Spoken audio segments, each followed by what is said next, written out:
నాటి మన తరగతిలో అనువాద సమస్యలు పరిష్కార మార్గాలు అనే అంశాన్ని మనం చర్చిద్దాం. ఒక భాష నుండి మరొక భాషలోనికి విషయాన్ని మార్చటాన్ని అనువాదం అంటారు అని విద్యార్థులారా మనమంతా గత తరగతుల్లో తెలుసుకోవటం జరిగింది.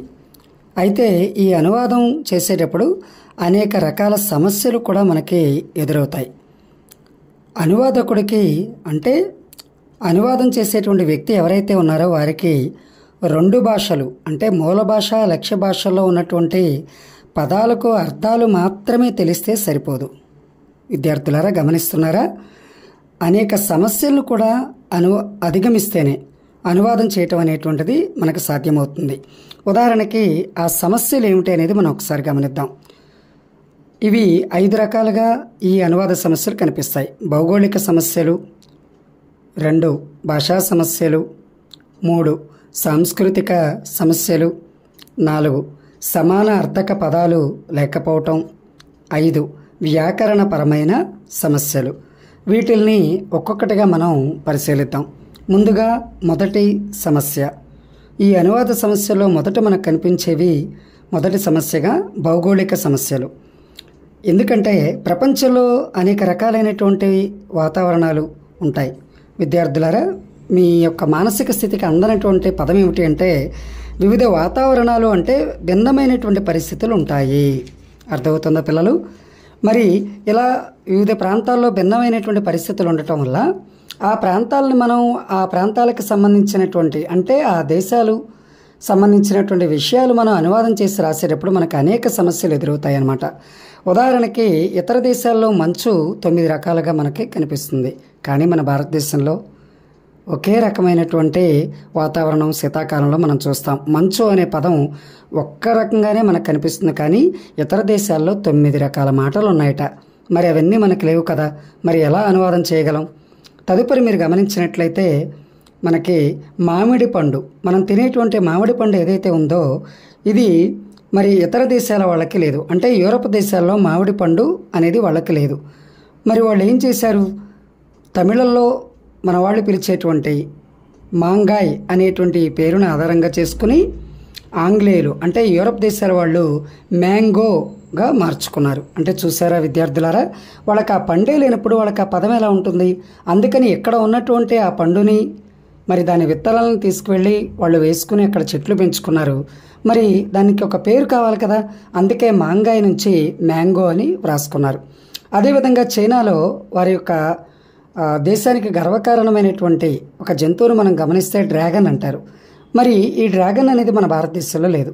మరి మనం అనువాదం చేయాలి అంటే డ్రాగన్ అంటే మన భారతదేశ భాషల్లో అంటే మన తల్లి భాషలో మనం ఏం రాయగలం? బల్లి అని రాయలేము, రాక్షస బల్లి అని రాయలేము. ఎందుకంటే డ్రాగన్ని వాళ్ళు దేవతా జంతువుగా చూస్తారు. ఇప్పుడు చెప్పండి, మనం ఎలా అనువాదం చేయగలం? అదేవిధంగా ఆస్ట్రేలియా దేశంలో కంగారు అనే జంతువు కనపడుతుంది. అది మన భారతదేశంలో లేదు. మరి మనం ఎలా రాయగలం? మరి మన భారతదేశ పురాణాల్లో నరసింహస్వామి, శరభేశ్వర అవతారాలు ఉన్నాయి. మరి ఇవన్నీ ఇతర దేశాల వాళ్ళకి లేవు కదా. మరి వాళ్ళు మన సంస్కృతిని వాళ్ళ భాషల్లోకి అనువదిస్తే వాళ్ళు ఎలా రాయగలరు? వాళ్ళు రాసిన అవతల వాళ్ళకి ఎలా అర్థం అవుతుంది? అర్థం కాదు. కాబట్టి విద్యార్థులారా, ఇలా రకరకాల ప్రాంతాల్లో అనేక అంశాల పట్ల భిన్నమైనటువంటి పరిస్థితులు ఉండటం వల్ల అంటే జంతువులు కానివ్వండి, పక్షులు కానివ్వండి, పువ్వులు కానివ్వండి, పళ్ళు కానివ్వండి, అక్కడ ఉన్నటువంటి భౌగోళిక వాతావరణంలో ఉన్నటువంటి తేడాల వల్ల మనం ఒక ప్రాంతంలో ఉన్నటువంటి విషయాలను ఇంకో ప్రాంతాల్లో ఉండేటువంటి భాషలోకి అనువదించేటప్పుడు ఇలాంటి భౌగోళిక సమస్యలు మనకి కనిపిస్తాయి. ఇది మొట్టమొదట భౌగోళిక సమస్యలు, అనువాద సమస్యలు మనం చూడొచ్చు. ఇక రెండవది భాషా సమస్యలు అంటాడు. ఉదాహరణకి ఇంగ్లీషు భాషకి మన తల్లి భాష తెలుగు భాషకి చాలా తేడా మనకి చాలా ప్రక్రియల్లో కానీ చాలా సందర్భాల్లో కనిపిస్తుంది విద్యార్థులారా. ఉదాహరణకి మీరు గమనించినట్లయితే పబ్లిక్ లైఫ్, ప్రైవేట్ లైఫ్ అనేటువంటి పదాలు మనకి ఇంగ్లీష్లో కనిపిస్తాయి. జాగ్రత్త గమనిస్తున్నారా పిల్లలు? భాషా సమస్యలు అనేటువంటి రెండవ అనువాద సమస్యలో పబ్లిక్ లైఫ్, ప్రైవేట్ లైఫ్ అనేటువంటి పదాలు ఇంగ్లీష్ భాషలో ఉన్నాయి. ఎందుకంటే ఇతర దేశాల్లో వాళ్ళకి ఈ రకమైనటువంటి జీవన విధానం ఉంది. అంటే బహిరంగమైనటువంటి జీవితము, అందరితో కలివిడిగా ఉండటం, విచ్చలవిడిగా ఉండటం. తర్వాత ప్రైవేట్ లైఫ్ అంటే వాళ్ళు రహస్యమైనటువంటి జీవితాన్ని గడుపుకోవటం. కానీ మన భారతదేశంలో ఈ పబ్లిక్ లైఫ్, ప్రైవేట్ లైఫ్ అనేవి ఇన్ని రకాల జీవన విధానాలు లేకపోవటం వల్ల ఈ రెండు పదాలు అసలు మన తెలుగు భాషలో వీటికి పదాలే లేవు. మనం ఎలా మాట్లాడగలం? మనది కుటుంబ జీవన విధానం. కాబట్టి విద్యార్థులారా, మనకి ఈ పబ్లిక్ లైఫ్ అంటే, అదేవిధంగా ప్రైవేట్ లైఫ్ అన్నా కూడా పదాలు మన తల్లి భాషలో మనకి కనిపించవు. తర్వాత ఇంగ్లీష్లో ఎక్స్ట్రోవర్ట్, ఇంట్రోవర్ట్ అనేటువంటి పదాలు మనకి కనిపిస్తాయి. అంటే బాహ్యంగా ఆలోచించటం, ఆంతరంగికంగా ఆలోచించటం అనేది వాస్తవానికి ఈ పదాలకున్న అర్థాలు. కానీ మన తెలుగు భాషలో ఈ ఎక్స్ట్రోవర్ట్, ఇంట్రోవర్ట్ అనేటువంటి పదాలకి సరైనటువంటి భాషాపరమైనటువంటి తెలుగు భాష పరంగా అర్థాలు లేవు. ఎందుకంటే మనకి అంతర్ముఖము అంటే ధ్యానము అనేటువంటి ఒక పదం కనిపిస్తుంది, మీరు ఎప్పుడైనా విన్నట్లయితే. ఇలా ఎక్స్ట్రోవర్ట్, ఇంట్రోవర్ట్ అనేటువంటి పదాలు మనకు ఉండవు. కాబట్టి విద్యార్థులారా, భాషా సమస్యల్లో ఈ public life, private life, extrovert, introvert అనేటువంటి పదాలని మనం జాగ్రత్తగా గమనిస్తే మనకు అనువాదం చేసేటప్పుడు ఒక భాష నుంచి వేరొక భాషలోకి సమస్యలు భాషపరంగా కూడా ఎదురవుతాయని తెలుస్తుంది. మరొక ఉదాహరణ చూద్దాం. ఉదాహరణకి బ్లాక్మెయిల్ అంటాడు. అతను నన్ను బ్లాక్మెయిల్ చేస్తున్నారని మనం చాలా తేలిగ్గా మాట్లాడతాం. కానీ ఈ బ్లాక్మెయిల్ అనేటువంటి ఆంగ్ల పదానికి మన తల్లి భాషలో, అంటే మన తెలుగు భాషలో సరైన పదం లేదు విద్యార్థులారా. బ్లాక్మెయిల్ అంటే బెదిరిస్తున్నాడు అంటారా? లేదు. పోనీ నియంత్రిస్తున్నాడు అంటారా? లేదు. ఎందుకంటే ఈ బ్లాక్మెయిల్ అనేటువంటి ఆంగ్ల పదానికి మన తెలుగులో సరైనటువంటి భాషా పదం అనేది కనిపించదు. కాబట్టి ఇది కూడా ఒక భాషా సమస్యగా మనం చూడొచ్చు. అర్థమవుతుందా పిల్లలు? ఇలా భాషాపరంగా అనువదించేటప్పుడు ఎన్నో సమస్యలు కనిపిస్తాయి. ఇక మూడవది సాంస్కృతిక సమస్యలు. ఈ అనువాద సమస్యల్లో మన భారతీయ సంస్కృతికి ఇతర దేశాల్లో ఉన్నటువంటి సంస్కృతికి చాలా తేడాలు కనిపిస్తాయి విద్యార్థులారా. మీరు గమనించినట్లయితే మనం ఎప్పుడు మాట్లాడుకుంటూ ఉంటాం తరగతి గదుల్లో, వివాహ వ్యవస్థనండి, బంధుత్వాలనండి, మనకున్న పండగలు, నమ్మకాలు, ఆచారాలు, విశ్వాసాలు, వేడుకలు, ఆహారపు అలవాట్లు, జీవన శైలి, సంస్కృతి, సంప్రదాయాలు, ఒక్కటేమిటి ఏది మాట్లాడుకున్నా ఇతర దేశాలకి మన భారతదేశానికి చాలా వైవిధ్యం కనిపిస్తూ ఉంటుంది. మీరు అద్భుతంగా వ్రాయచ్చు. ఉదాహరణకి వివాహ సమయంలో పెళ్లి కొడుకు మరి కళ్యాణ మండపానికి వెళ్ళబోయే ముందు పాము కోళ్ళు అని తను ఆ చెప్పుల్ని వేసుకుని మరి వెళుతూ ఉంటాడు.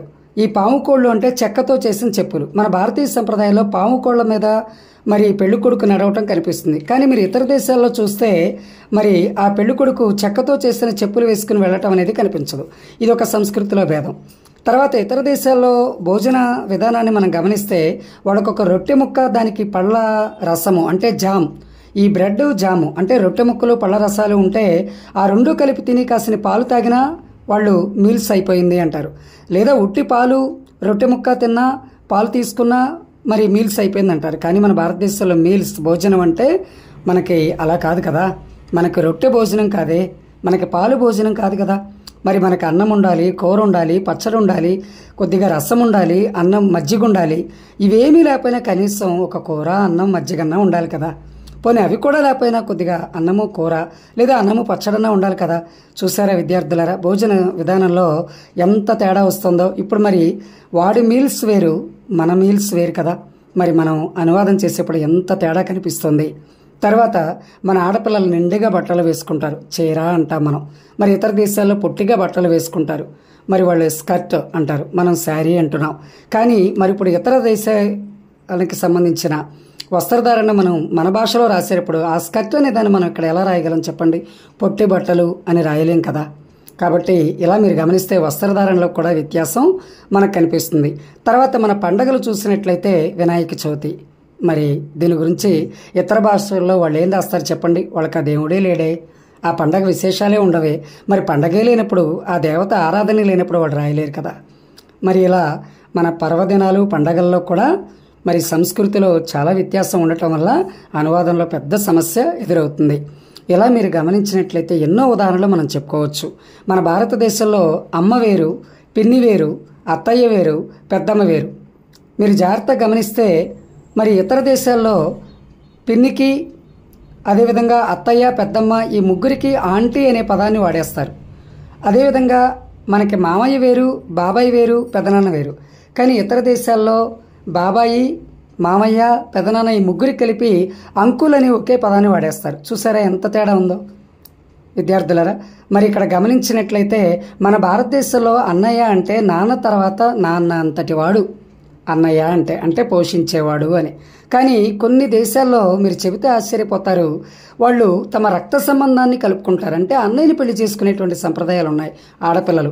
మరి ఇప్పుడు అక్కడ అన్నయ్య అంటే వారికి భర్త కదా, మరి మనం ఎలా అనువాదం చేయగలం? పోషించేవాడు, రక్షించేవాడని, సంరక్షకుడని మనం భారతదేశంలో అనుకుంటున్నాం. కానీ అక్కడ భర్త, పతి అనే అర్థాలు వస్తున్నాయి ఇతర దేశాల సంస్కృతుల్లో. ఇది కూడా మనకి సంస్కృతిలో ఉన్నటువంటి భేదంగా మనం గమనించవచ్చు. ఇక తర్వాత విద్యార్థులారా, 4వ సమస్యను మనం గమనించినట్లయితే సమానార్థక పదాలు లేకపోవటం అంటాడు. అంటే ఉదాహరణకి ల్యాడర్ అనే పదానికి నిచ్చెన అనేటువంటి ఒక పదం ఉంది. కానీ ఇంగ్లీష్లో మనకి స్టెయిర్ కేస్ అనే పదం కనిపిస్తుంది. కానీ తెలుగులో దానికి సమానమైనటువంటి పదం మన తెలుగులో లేదు. తర్వాత విండో అనేటువంటి పదం ఇంగ్లీష్లో మనం గమనిస్తాం. కానీ కిటికీ అనే పదం ఉంది, కానీ తెలుగులో ఆ పదం తెలుగు కాదు. ఉర్దూ పదం కిటికీ అనే ఈ పదం. ఇంకా విండో, స్టిల్, సెంటిమెంట్ లాంటి పదాలకు మన తెలుగులో సమానమైనటువంటి అర్థాన్ని ఇచ్చే పదాలే లేవు. తర్వాత హౌస్, హోమ్ అనేటువంటి 2 పదాలు మరి ఆ భాషలో కనిపిస్తాయి, ఆంగ్ల భాషలో. మరి మన తల్లి భాషలో ఇన్ని పదాలు లేవు కదా. రూఫ్, సీలింగ్ అనేటువంటి 2 పదాలకి మరి ఇంగ్లీష్లో 2 పదాలుగా కనిపిస్తున్నా తెలుగులో పైకప్పు అనే ఒక్క పదమే ఉంది, కానీ విడివిడిగా పదాలు కనిపించవు. హాట్కు వేడి, వామ్కు వెచ్చని అనే పదాలు ఉన్నాయి, కానీ కూల్, కోల్డ్ అనేటువంటి ఈ పదాలకి సరైనటువంటి సమానమైన అర్థాన్ని ఇచ్చేటువంటి పదాలు మనకి తెలుగులో కనిపించవు. ఇంకా మీరు విజ్ఞాన శాస్త్రంలోకి లోతుగా వెళ్ళినట్లయితే డిస్కవర్, ఇన్వెంట్ అనే పదాలకి తెలుగులో మాటలే కనిపించవు. ఎందుకని? కనిపెట్టారు అనేటువంటి ఒకే పదం మనకు కనిపిస్తుంది విద్యార్థులారా. ఇలా చాలా పదాలు, ఎయిర్, విండ్ అనేటువంటివి ఆంగ్ల భాషలో విడివిడిగా వేరువేరుగా కనిపించినా మన తల్లి భాషలో తెలుగులో వీటికి సమానమైన పదాలే లేవు. ఇలా ఒక భాషలో ఉండేటువంటి పదాలకి వేరే భాషలో అదే అర్థాన్ని సమానమైనటువంటి అర్థాన్ని ఇచ్చే పదాలు లేకపోవటం ఒక సమస్యగా మనం చూడాలి దీన్ని. ఒక రకంగా ఇది కూడా భాషా సమస్యే, కానీ మనకి విడిగా ఈ అంశాన్ని ప్రత్యేకంగా 4వ అనువాద సమస్యగా ఇచ్చారు కాబట్టి మనం చర్చించడం జరిగింది. ఇక 5వ సమస్య వ్యాకరణపరమైన సమస్యలు. విద్యార్థులారా, ఈ వ్యాకరణపరమైన సమస్యల్లో మనం గమనించినట్లయితే ప్రధానంగా లేఖన సమస్య, విభక్తుల సమస్య, మరి వచనాల సమస్య, లింగ సంబంధమైన సమస్య అనేటువంటి 4 రకాలు కనిపిస్తున్నాయి. ఇంగ్లీష్లో డాష్, హైఫన్ అనే 2 గుర్తులు కనిపిస్తాయి. అంటే ఇప్పుడు మనం లేఖన సమస్యను కనుక పరిశీలించినట్లయితే విద్యార్థులారా, డాష్ మరియు హైఫన్ అంటారు. తెలుగులో ఈ డాష్ని అడ్డగీత అని చెప్పి పిలవటం జరుగుతుంది. మరి ఇంగ్లీష్లో ఒక వాక్యాన్ని మధ్య భాగంలో వేరు చేయాలి అంటే ఈ అడ్డగీతను వాడటం జరుగుతుంది. తెలుగులో కూడా డాష్ని వాడతాం, కానీ హైఫన్ అనేటువంటి దాన్ని ఇంగ్లీష్లో పదబంధాలను చెప్పడానికి, కాంపౌండ్ వర్డ్స్ ఏవైతే 2 పదాలు జంట పదాలుగా ఉంటాయో విడదీయలేనటువంటి స్థితిలో అలాంటి పదాలు చెప్పడానికి హైఫన్ వాడతారు. కానీ మన తల్లి భాషలో మనకి హైఫన్ వాడకం అక్కర్లేదు. ఎందుకని? మనకు ప్రత్యయాలు ఉన్నాయి. ఉదాహరణకి రాజ్య ఖడ్గము అన్నాం అనుకోండి, రాజు యొక్క ఖడ్గం. వింటున్నారా పిల్లలు? అంటే ఇంగ్లీష్లో 2 పదాలని కలపాలి అంటే ఆ జంట పదాల మధ్య సంబంధాన్ని సూచించడం కోసం హైఫన్ వాడుతున్నారు. కానీ మన తల్లి భాషలో ప్రత్యయాన్ని వాడుకుంటున్నాం. అంటే మనం డాష్ అనే గుర్తుని వాడుతున్నాం, కానీ హైఫన్ అనే గుర్తుతో మన తెలుగు భాషలో వాడకం అనేది కనిపించదు. ఇక తర్వాత మీరు గమనించినట్లయితే విభక్తులు అనేటువంటి ఈ సమస్య నుంచి కొద్దిగా మనం పక్కకు వెళ్ళినట్లయితే వచనాలు అనే సమస్యను మనం చూద్దాం. ఈ వచనాలు అనేటువంటివి చాలా ప్రధానమైనటువంటి అంశంగా మనకు అనువాద సమస్యలు కనిపిస్తాయి. ఉదాహరణకి ఆంగ్లంలో న్యూస్ అనేటువంటి పదం ఏకవచనం. దానికి మన తల్లి భాషలో మనం చూస్తే వార్తలు అనేటువంటి అర్థము, వార్త అనే అర్థం కూడా మనకు కనిపిస్తుంది. అంటే మన తెలుగు భాషలో ఏకవచనము, బహువచనము 2 రూపాల్లో ఈ పదం కనిపిస్తుంది. అదేవిధంగా ఆంగ్ల భాషలో కపుల్స్ అనేటువంటిది ఏకవచనం అయితే మన తల్లి భాషలో తెలుగులో దంపతులు బహువచనంగా కనిపిస్తుంది. గమనిస్తున్నారా పిల్లలు? ఇంగ్లీష్లోనేమో ఏకవచనం, ఒకే మాట కపుల్స్ అనేది, తెలుగులో బహువచనంగా ఉంది. మరి ఇప్పుడు వాడు ఏ కపుల్ అని రాశాడనుకోండి, మరి తెలుగులో మనం ఎలా రాయగలం? రాయటానికి చాలా పెద్ద సమస్య. అర్థమవుతుందా పిల్లలు? ఇలా మీరు గమనించినట్లయితే పీపుల్ అంటేనే మనం ప్రజలు అంటామే. మరి ఇంగ్లీష్లో పీపుల్స్ అని రాస్తే తెలుగులో మనం ఏం రాయగలం? రాయటానికి పదమే లేదే. ఇలా వచనాల సమస్యను మనం గమనించవచ్చు. తర్వాత లింగ సంబంధమైన సమస్యను మనం గమనించినట్లయితే పిల్లలు జాగ్రత్తగా వినండి. మై ఫ్రెండ్ ఈజ్ కమింగ్ అంటాడు ఇంగ్లీష్లో. అంటే కమింగ్, రీడింగ్, స్టడీయింగ్, రైటింగ్ ఇలాంటి పదాలు కనిపిస్తాయి. సీయింగ్, క్యారీయింగ్ ఇలా. కానీ మిత్రులారా, మీరు ఏ పదమైనా ఏ వాక్యమైనా ఇంగ్లీష్లో గమనించండి, అవన్నీ ఒక వ్యక్తి పురుషుడా స్త్రీయా అని చెప్పలేవు. కానీ మన తల్లి భాషలో చూడండి, వస్తున్నాడు, వస్తున్నది, ఈ పదాలు మీరు గమనిస్తే స్త్రీయో పురుషుడో ఖచ్చితంగా చెప్పగలరు. అంటే ఇక్కడ అనువాదం చేసేప్పుడు ఉన్న సమస్య ఏంటంటే, ఇంగ్లీష్ భాషలో ఒక వ్యక్తిని తెలియచేసే క్రియాపదాల్లో వ్యక్తి అనేటువంటిది స్త్రీయో పురుషుడో తెలియదు. కానీ మన తల్లి భాషలో మనం ఎంత గొప్పవాళ్ళం, ఎంత గొప్ప భాషలో పుట్టామో గమనించండి. మన తెలుగు భాషలో క్రియాపదాల్లో స్పష్టమైనటువంటి సూచన కనిపిస్తుంది. సీత పాట పాడుతోంది. సీత అనే పదం మనకు తెలియపోయినా పాడుతోంది అనేటువంటి మాట విని చెప్పేయచ్చు అక్కడ పాడుతున్నది స్త్రీయా లేకపోతే పురుషుడా అని. పాడుతున్నాడు మరి పురుషుడు అని, పాడుతున్నది స్త్రీ అని, ఆడుతున్నాడు పురుషుడని, ఆడుతున్నది స్త్రీ అని, ఇలా మనం క్రియాపదాలను బట్టి చెప్పచ్చు. ఇలా మనకు అనువాదం చేసేటప్పుడు చాలా వ్యత్యాసం భాషల్లో కనిపిస్తుంది. అర్థమైందా విద్యార్థులారా? ఇలా మనకి చిట్ట చివరి సమస్య అయినటువంటి వ్యాకరణపరమైన సమస్యల్లో లేఖన సమస్య, వచనాల సమస్య, లింగ సంబంధమైన సమస్య అనే వాటిని మనం ప్రధానంగా సమస్యలుగా పరిగణిస్తూ చెప్పుకోవడం జరిగింది. కాబట్టి ఈ విధంగా మనకి 5 రకాలైనటువంటి సమస్యలు, భౌగోళిక సమస్యలు, భాషా సమస్యలు, సాంస్కృతిక సమస్యలు, సమాన అర్థక పదాలు లేకపోవటం, వ్యాకరణపరమైన సమస్యలు అనే 5 రకాల అనువాద సమస్యలు మనకి కనిపిస్తున్నాయి. ధన్యవాదాలు.